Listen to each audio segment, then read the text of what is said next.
Hey everyone, welcome back to my channel Nursing is an ST।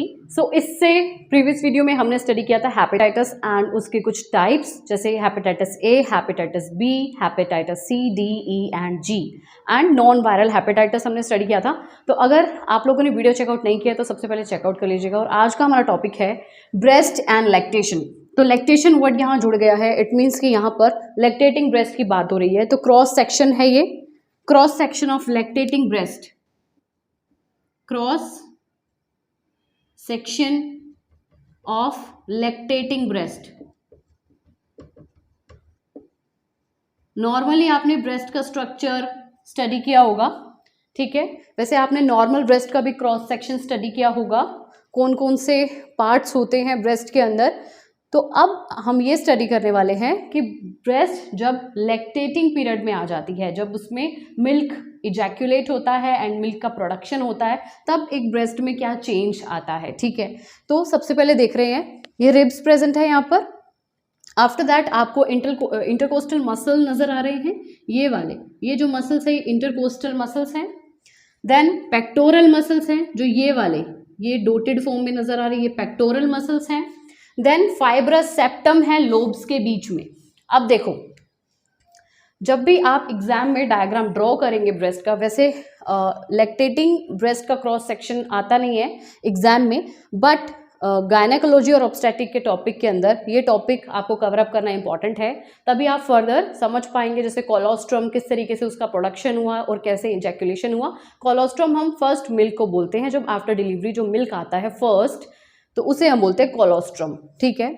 और देखिए, जब आप एक डायग्राम ड्रॉ करते हैं, चाहे कोई भी डायग्राम हो, चाहे आप एक हार्ट का डायग्राम ड्रॉ कर रहे हैं, किडनीज का कर रहे हैं, लीवर का कर रहे हैं, तब आप जब उस पर प्लॉटिंग करते हो तो वो एक डायरेक्शन में होनी चाहिए। जो लेबलिंग आप कर रहे हो, लेबलिंग का मतलब है, जैसे मैंने यहाँ लिखा है रिब, इंटरकोस्टल मसल, जब आप ये लेबलिंग करते हो कौन सा पार्ट का क्या नाम है, तो वो आप एक डायरेक्शन में कीजिएगा, या तो लेफ्ट साइड या फिर राइट साइड। ऐसे क्या होता है कि एग्जामिनर कंफ्यूज हो जाता है। अब यहाँ स्पेस कम था, दैट्स वाई मैंने हर तरफ आपको लेबलिंग दिख रही होगी, बट ये एक रॉन्ग वे है लेबलिंग का।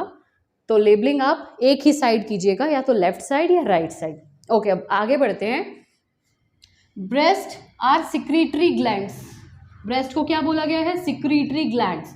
कुछ सिक्रीशन आता है ब्रेस्ट से, मिल्क का सिक्रीशन होता है, प्रोडक्शन होता है, इजैक्यूलेशन होता है, दैट्स वाई हम ब्रेस्ट को सिक्रीटरी ग्लैंड्स बोलते हैं, ठीक है। सिक्रीट करना, ठीक है, किसी चीज को बाहर निकालना, उसे हम बोलते हैं secretory. Okay, 15 to 24 lobes separated by lobules. अब डायग्राम में आपको कितनी लोब्स नजर आ रही है? 1 2 3 4 लोब्स मैंने यहाँ ड्रॉ करी है, लेकिन कितनी लोब्स होती है? 15 से लेकर के 24 लोब्स होती है ब्रेस्ट के अंदर, सेपरेटेड बाय लोब्यूल्स। लोब्यूल्स से वो सेपरेट होती है। और लोब्यूल किससे बना होता है? Fibrous tissue, fat. ये लॉब्स हैं, ये वाली लॉब्स हैं। कितनी लॉब्स है? 1 2 3 4।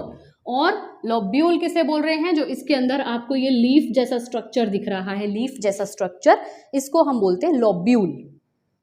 और हर एक लोब कैसे सेपरेट है, इसके बीच में ये क्या प्रेजेंट है? यहाँ पर फाइब्रस टिश्यू प्रेजेंट होता है। ईच लोब डिवाइडेड होती है फाइब्रस टिश्यू से, ठीक है। और ये सेप्टम की तरह आपको नजर आएगा, ये सारा का सारा ये फाइब्रस टिश्यू होता है। फाइब्रस टिश्यू इन हर एक लोब को अलग अलग बना रहा है, ठीक है। ये हमें विजिबल हो रही है कि 15 to 20 होती है, just because of the fibrous septum. अगर ये सेप्टम ना हो, तो आपस में जुड़ी हुई हो, तो हम इसे काउंट कर नहीं पाएंगे, ठीक है। तो किससे सेपरेट है? ये फाइब्रस सेप्टम से सेपरेट है।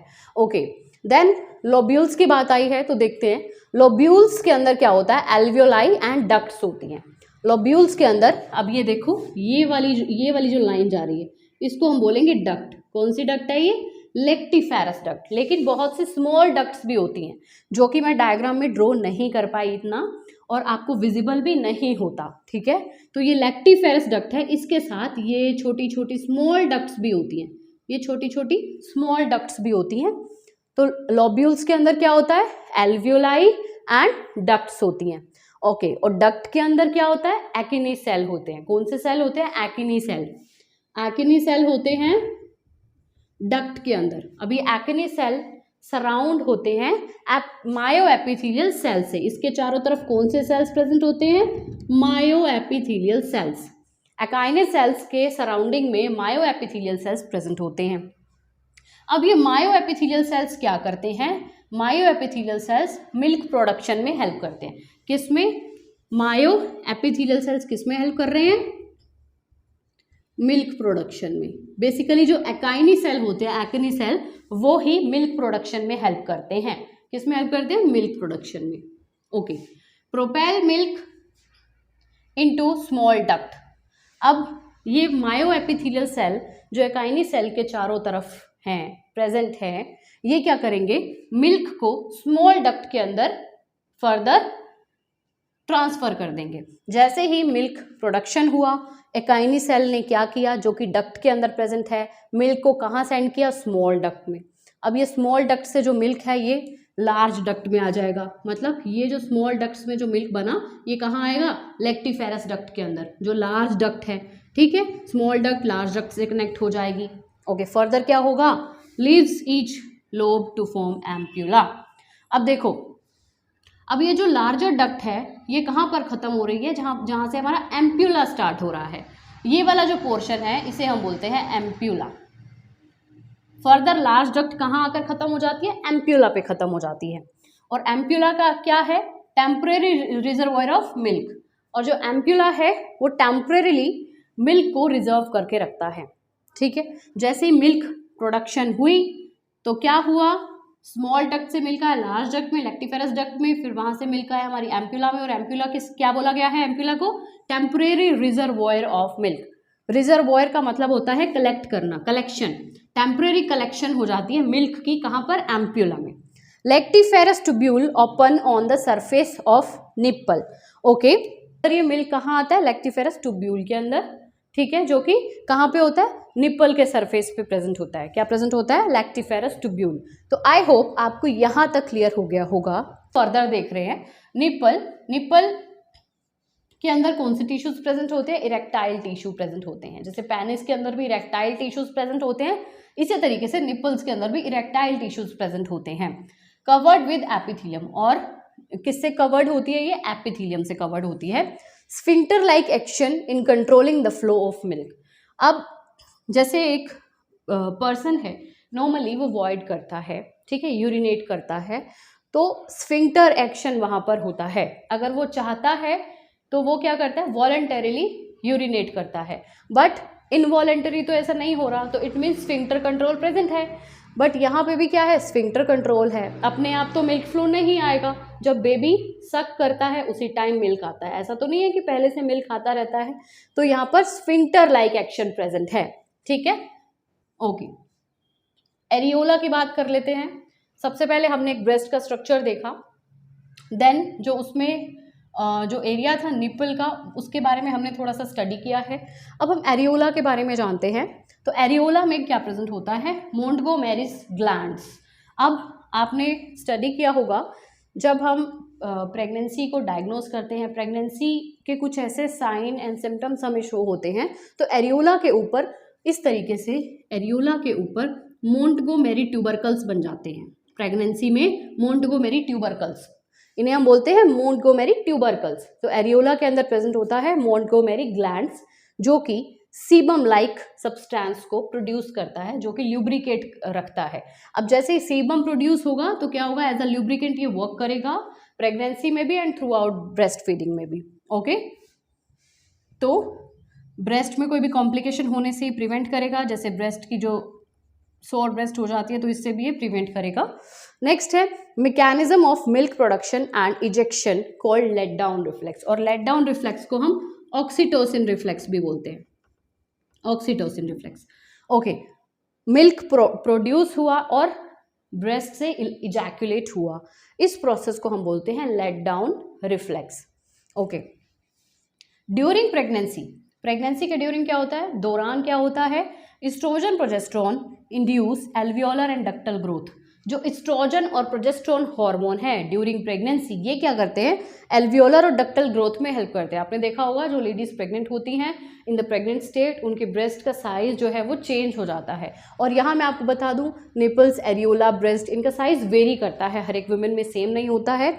और एल्वियोलाइज के अंदर और डक्ट के अंदर चेंजेस आते हैं ड्यूरिंग प्रेगनेंसी। तो उससे हम क्या बोल रहे हैं, कौन सा चेंज आएगा, वो चेंज एस्ट्रोजन प्रोजेस्टेरोन की वजह से हो रहा है। Okay, just after the delivery, जैसे ही डिलीवरी हुई, अब आपने ये भी देखा होगा कि डिलीवरी से पहले इतना ज़्यादा मिल्क प्रोडक्शन नहीं होता है, ठीक है। अगर मदर अपने निपल को स्क्वीज़ करती है तभी ब्रेस्ट मिल्क आता है, और वो भी इतना ज़्यादा नहीं आता है कि वो एक बेबी के लिए इनफ हो। बट आपने देखा होगा जस्ट आफ्टर द डिलीवरी जो ब्रेस्ट मिल्क प्रोडक्शन है वो इंक्रीज हो जाता है। वो क्यों हो जाता है, due to because of placental hormone. Placental hormone जो है आफ्टर डिलीवरी, जैसे ही प्लासेंटा रिमूव होता है बॉडी से, वैसे ही प्लासेंटल हार्मोन डिमिनिश हो जाते हैं। और जैसे ही प्लासेंटल हार्मोन डिमिनिश होगा, फॉल करेगा, कम होगा, तो ये एंटीरियर पिट्यूटरी ग्लैंड को एक्टिवेट कर देता है कि वो क्या रिलीज करे, प्रोलैक्टिन, ठीक है। अब प्रोलैक्टिन हार्मोन जो है, आपने ऑक्सीटोसिन भी पढ़ा हुआ है, प्रोलैक्टिन भी पढ़ा हुआ है। प्रोलैक्टिन हार्मोन वर्क करता है एकाइनी सेल पे। बेसिकली प्रोलैक्टिन हार्मोन किस पे काम करता है, प्रोडक्शन ऑफ मिल्क में हेल्प करता है। प्रोलैक्टिन हार्मोन किस में हेल्प करता है, प्रोडक्शन ऑफ मिल्क में हेल्प करता है। मिल्क की प्रोडक्शन में प्रोलैक्टिन हार्मोन हेल्प करता है, ठीक है। अब क्या हुआ, प्लासेंटल हार्मोन डिमिनिश हुआ, फॉल हुआ, कम हुआ, और उसने जाकर के एंटीरियर पिट्यूटरी ग्लैंड को, जो कि हाइपोथैलेमस में प्रेजेंट है, उसको एक्टिवेट किया। अब जैसे एक्टिवेट हुआ, उसने प्रोलैक्टिन रिलीज कर दिया, और प्रोलैक्टिन ने क्या किया, फर्दर एकाइनी सेल्स को स्टिमुलेट किया। एकाइनी सेल हमने कहाँ पढ़ा था, एकाइनी सेल किस में प्रेजेंट होता है, डक्ट के अंदर, चाहे वो स्मॉल डक्ट्स हैं चाहे लार्ज डक्ट्स हैं। तो एकाइनी सेल जैसे स्टिमुलेट होंगे, मिल्क प्रोडक्शन होना स्टार्ट हो जाएगा, और 2 से 4 दिन इसमें लग जाते हैं इस प्रोसेस को होने के अंदर, ठीक है।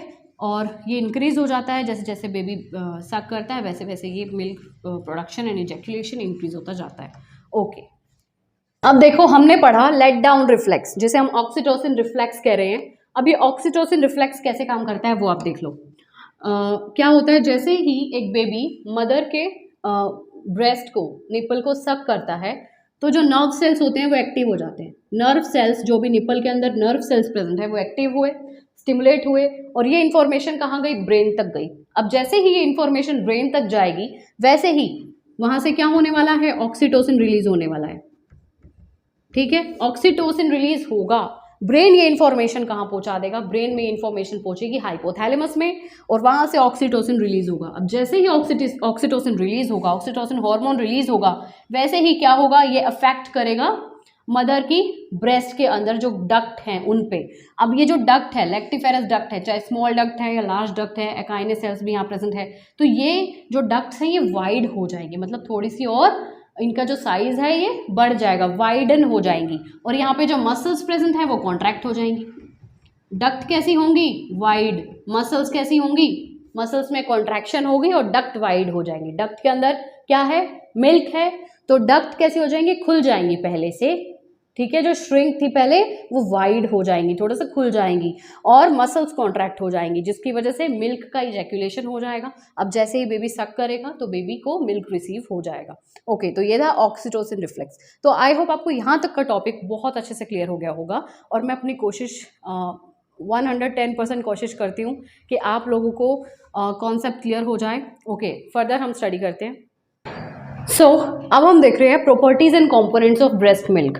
ब्रेस्ट मिल्क का हमने मिल्क प्रोडक्शन पढ़ा, मिल्क सिक्रीशन मतलब मिल्क का इजैक्यूलेशन कैसे हो रहा है, और डक्ट्स के अंदर क्या चेंजेस आ रहे हैं, एल्वियोलाई के अंदर क्या चेंजेस आ रहे हैं, ये हमने स्टडी किया है। अभी स्ट्रक्चर में क्रॉस सेक्शन हमने देखा लैक्टेटिंग ब्रेस्ट का। अब हम देख रहे हैं properties and components of breast milk. Breast milk के अंदर कौन सी प्रॉपर्टीज रहती है, कौन से कंपोनेंट्स प्रेजेंट रहते हैं।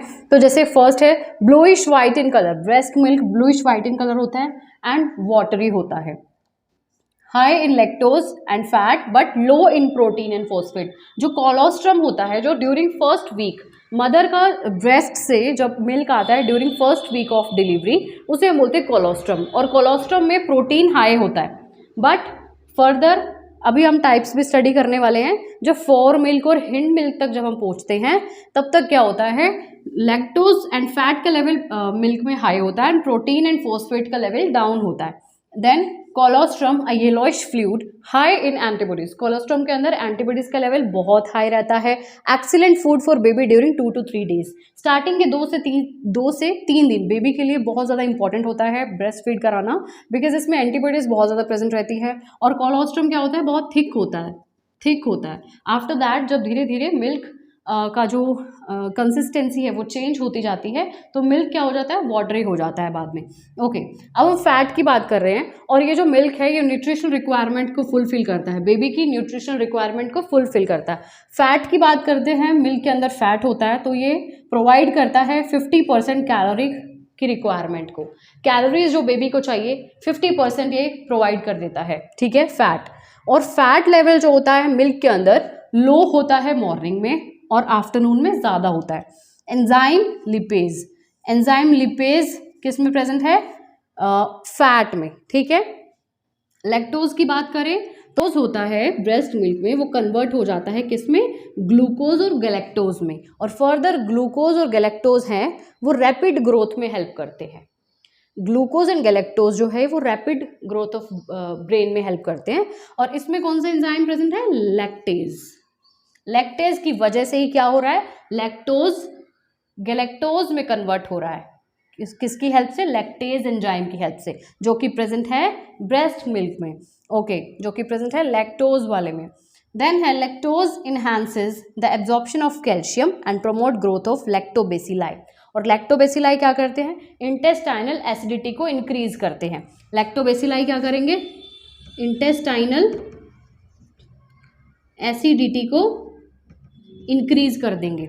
ओके, लैक्टोज जो है वो क्या करता है, कैल्शियम की एब्जॉर्प्शन में हेल्प करेगा, कैल्शियम को एब्जॉर्ब करेगा और लैक्टोबेसिलाई की ग्रोथ होने में हेल्प करेगा. और ये लैक्टोबेसिलाई क्या कर रहे हैं, इंटेस्टाइनल एसिडिटी को इंक्रीज कर रहे हैं. आफ्टर दैट प्रोटीन देख रहे हैं, प्रोटीन मिल्क में क्या रहता है, लो रहता है. बट कोलोस्ट्रम की बात मैंने आपको यहाँ बताई थी, जो कोलोस्ट्रम मिल्क होता है during first week of postpartum period, first week of delivery, तो उसमें क्या होता है, कोलोस्ट्रम के अंदर प्रोटीन 3 times ज़्यादा रहता है then the mature milk. Mature milk बन जाता है एट लास्ट. ठीक है, कंसिस्टेंसी चेंज होने के बाद. तो मैच्योर मिल्क से ज़्यादा 3 times ज़्यादा प्रेजेंट रहता है प्रोटीन कोलोस्ट्रम में. ओके, और ऑल अमाइनो एसिड्स जितने भी होते हैं वो प्रेजेंट रहते हैं कोलोस्ट्रम में. और ये एंटीबॉडीज़ भी प्रोवाइड करता है बेबी को colostrum milk. Fat soluble vitamin देख रहे हैं. फैट सोल्यूबल वाइटामिन कौन कौन से होते हैं, विटामिन ए, डी, ई, के, ये होते हैं फैट सोल्यूबल वाइटामिन. विटामिन के बेबी को जस्ट आफ्टर डिलीवरी मिल जाता है, तो ये क्या है, क्लोटिंग फैक्टर्स होते हैं इसमें बहुत ज़्यादा. दैट्स वाई विटामिन के बेबी को आफ्टर बर्थ ही प्रोवाइड कर देते हैं. ओके, वाटर सोल्यूबल वाइटामिन जैसे बी वाइटामिन हो गए, बी फैमिली के जितने भी वाइटामिन हैं वो भी ब्रेस्ट मिल्क में प्रेजेंट होते हैं. कुछ मिनरल्स एंड ट्रेस एलिमेंट्स जैसे आयरन, जिंक, फॉस्फोरस, कैल्शियम, ये भी मिल्क में, मैच्योर मिल्क में प्रेजेंट होते हैं. अब हम टाइप्स ऑफ मिल्क देख रहे हैं. तो फर्स्ट वीक के अंदर जो मिल्क आता है उसे कोलोस्ट्रम बोलते हैं. और ये येलो होता है, थिक होता है, इसमें एंटीबॉडीज प्रेजेंट होती हैं और ये हाई इन प्रोटीन होता है, इसमें प्रोटीन वैल्यू ज़्यादा होती है. ट्रांजिशनल मिल्क की अगर हम बात करें तो जो सेकेंड वीक में जो मिल्क आना स्टार्ट होगा उसे हम ट्रांजिशनल मिल्क बोल रहे हैं. और ये लो इन प्रोटीन रहता है, इसमें फैट एंड शुगर कंटेंट ज़्यादा होगा, प्रोटीन कंटेंट इसमें लो होता है. मैच्योर मिल्क की अगर हम बात करें, अब कंसिस्टेंसी चेंज हो गई, पहले मिल्क कैसा था, थिक था, अब कैसा हो गया, वाटरी, तो ये कहलाएगा मैच्योर मिल्क. मैच्योर मिल्क कैसे हो जाता है, वाटरी हो जाता है, बिकॉज इसमें प्रोटीन कंटेंट बिल्कुल कम रहता है और इसमें विटामिन कंटेंट यहाँ पर इंक्रीज हो जाएगा.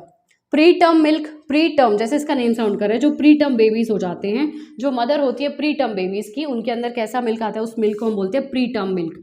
For the prematurely delivered baby, इसमें protein content, sugar content, iron content और इम्यूनोग्लोबुलिन हाई रहेगा. फॉर मिल्क देख रहे हैं, फॉर मिल्क कैसा होता है, वाटरी होता है और ऐसा होता है कि बेबी की जो थर्स्ट है, बेबी की थर्स्ट को सेटिस्फाई कर पाए, इतना वाटरी होता है.